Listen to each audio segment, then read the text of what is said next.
اعوذ باللہ من الشیطان الرجیم بسم اللہ الرحمن الرحیم وما خلقت الجن والانس الا لیعبدون وقال اللہ تبارک و تعالی فی القرآن العظیم ان الدین عند اللہ الاسلام۔ اب سوال یہ ہے کہ کیا دین اور دنیا دو الگ چیزیں ہیں یا ایک ہی چیز ہے؟ اکثر لوگ یہ سوال کرتے ہیں کہ دین اور دنیا کا آپس میں کیا تعلق ہے۔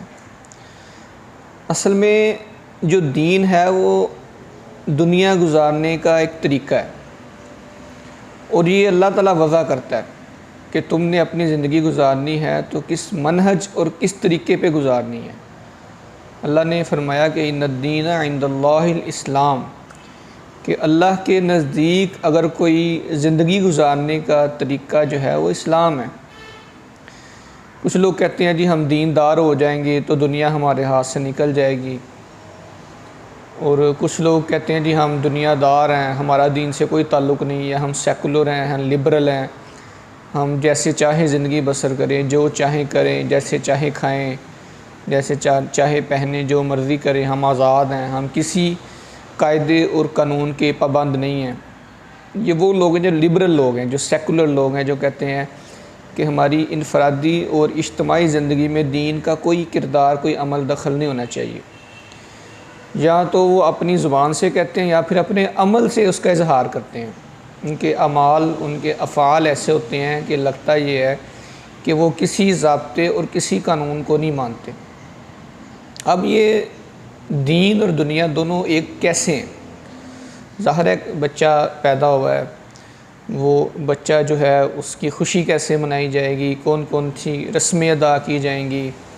سب سے پہلے اس کے کان میں اذان دی جائے گی، اس کے پھر ختنے کا معاملہ ہے، اسی طرح اس کے عقیقے کا معاملہ ہے، پھر اس کی جو صدقہ دیا جائے گا، اس کے جو بال اتارے جائیں گے، اس کے بالوں کے وزن کے برابر چاندی جو ہے وہ صدقہ کی جائے گی، اس کا اچھا اسلامی نام رکھا جائے گا۔ پھر اس کی جو ماں ہے، اس کی والدہ اس کو کتنا عرصہ دودھ پلائے گی، پھر اس کی تربیت کا معاملہ ہے۔ پھر وہ بچہ تھوڑا سا بڑا ہوگا، اس کو نماز کا پابند بنایا جائے گا۔ پھر بچہ بڑا ہوگا تو وہ ظاہر ہے دنیاوی علوم و فنون حاصل کرے گا، دنیا کا بھی علم حاصل کرے گا، دنیاوی اور دینی دونوں علم حاصل کرے گا۔ پھر وہ رزق کیسے کمائے گا، کیا حلال ہے کیا حرام ہے، رزق کے حوالے سے وہ کون کون سے ذرائع استعمال کرے گا، اور اسی طرح کھانے پینے کے حوالے سے اللہ تعالیٰ نے کن چیزوں کو حلال کیا ہے، کن چیزوں کو حرام کیا ہے، یہ سارے معاملات ہیں۔ پھر نکاح کا معاملہ ہے، نکاح کیسے ہوگا، کس طریقے پہ ہوگا۔ پھر اگر اس کی اپنی بیوی کے ساتھ خدا نخواستہ کوئی انبن ہو گئی ہے، کوئی خدا نخواستہ طلاق کا معاملہ، اس طلاق کو کیسے دے گا۔ پھر جو بیوہ جو طلاق یافتہ ہے یا کسی کا شوہر فوت ہو گیا ہے کسی عورت کا، وہ اپنی عدت کیسے گزارے گی۔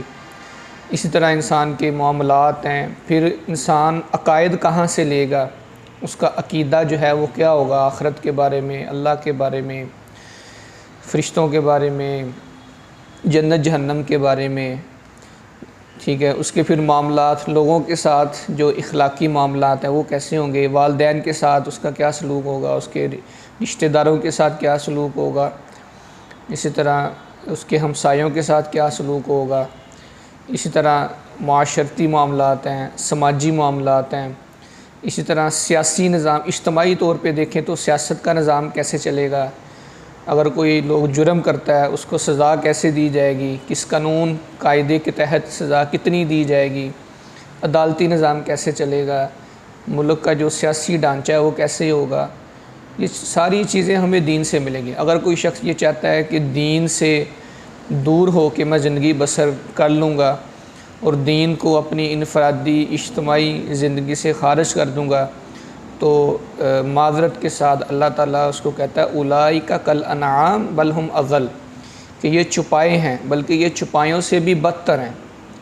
وہ لوگ جن کی یہ سوچ ہے اور فکر ہے کہ دین کا ہماری انفرادی اور اجتماعی زندگی میں کوئی عمل دخل نہیں ہونا چاہیے، ایسے لوگ احمق لوگ ہیں۔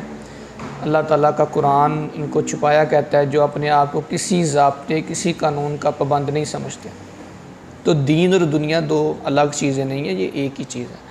اصل میں دین جو ہے یہ ہمیں زندگی گزارنے کا طریقہ سکھاتا ہے، اور یہ انسان کی اپنی فلاح کے لیے، اس کی اپنی بھلائی کے لیے، اگر وہ اپنی خواہش کے مطابق، اپنی سوچ اور فکر کے مطابق زندگی بسر کرے گا تو وہ گمراہ ہو جائے گا، کیونکہ اللہ تعالیٰ ہمارا مالک ہے، خالق ہے، ہمارا پیدا کرنے والا ہے۔ وہ بتائے گا کہ ہم نے زندگی کیسے بسر کرنی ہے، اور اعمال کیسے بنانے ہیں، معاملات کیسے چلانے ہیں، اور اس کے لیے سب سے بہترین جو گائیڈنس ہے وہ قرآن مجید ہے۔ اور ان ھذا القرآن یہدی للتی ہی اقوم، کہ یہ وہ کتاب ہے جو سب سے سیدھا راستہ دکھاتی ہے۔ جو شخص اس راستے پہ چلے گا، قرآن کے راستے پہ چلے گا، اور اللہ کے نبی صلی اللہ علیہ وسلم کی سنت اور ان کے طریقے کو اپنے لیے آئیڈیل سمجھے گا، وہ شخص اعلیٰ زندگی بسر کرے گا اور اللہ کا وہ مقرب بندہ ہے۔ لیکن وہ شخص جو سمجھتا ہے کہ میں دین سے دور ہو کے اپنی انفرادی اور اجتماعی زندگی کو چلاؤں گا، وہ شخص گمراہ ہے، وہ شخص سیدھے راستے سے بھٹک چکا ہے۔